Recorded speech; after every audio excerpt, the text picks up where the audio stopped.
Sveiki, mes esame iš Biržų aušros pagrindinės mokyklos, čia Viltė, Mėda, aš Domas ir mes norime pristatyti mūsų darbą šviestuvo funkcionalumo ir estetikos dermė. Mes jį pavadiname vandens šėlsmas. Tai kodėl pasirinkome šį darbą? Mes pasirinkome šią temą, nes domimės dizainu ir tuo, kaip estetika ir funkcionalumas gali susijungti kasdienėse daiktuose. Tai visų antra, mes pasirinkome šį darbą, nes norime išreikšti savo kūrybiškumą, o visų trečia, nes mums svarbi rankų darbo kūrinio vertė ir tvarumas. Perdavimas iš kartos į kartą. Mūsų tikslas buvo pagaminti funkcionalų ir estetišką šviestuvą, pasižyminti rankų darbo autentiškumu. Uždavinys buvo išanalizavus šviestuvo procesus ir pritaikomumo galimybės šiuolaikiniame interjere, pasirinkus tinkamas priemonės sukurti šviestuvą. Tai mūsų hipotezė yra, mes tikimės, kad sukursime funkcionalų, estetišką ir pritaikomą tam tikrame interjere. Pavyzdžiui, vaikų kambaryje, vaikų darželiuose, edukacinėse erdvėse ir panašiai. Šviestuvą. Kūrybos procesas. Priemonių pasirinkimas, modelino figūrų gamyba, dažymas. Epoksido pagrindo ruošimas, modelino figūrų panardinimas, klijavimas.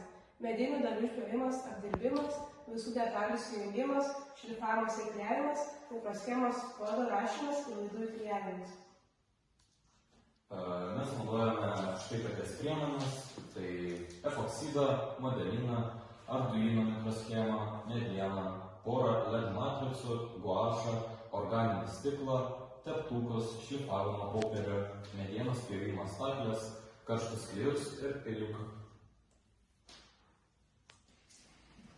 Apibendrinimas ir išvados.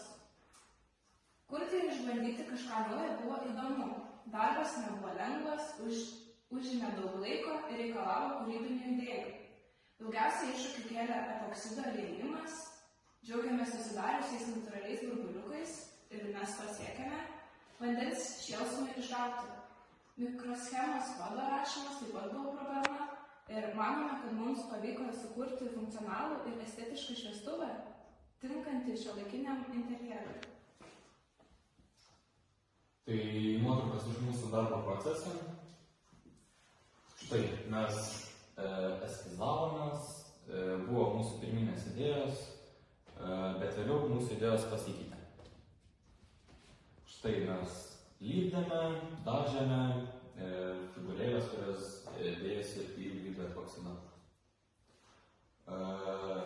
Štai tarp medienos mes dėjome LED matricą, arduino mikroschemą, laidus, ir sujunginėjome viską. Tada dėjome figūrėlės į formą, kur pilsime epoksidą.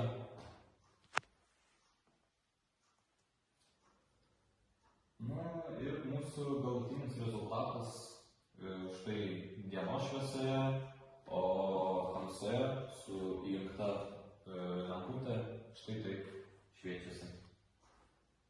Dar norėjau paminėti mūsų idėjas, figūrėlės, kai kurias žuvelių mes sudėjome viršuje, nes tai pritenka prie mūsų pavadinimo šviestuvo vandens šėlsmas. Tai mūsų netikėta mintis dar paslėpti laidų vamzdelį su aštuonkoju ir žuvele.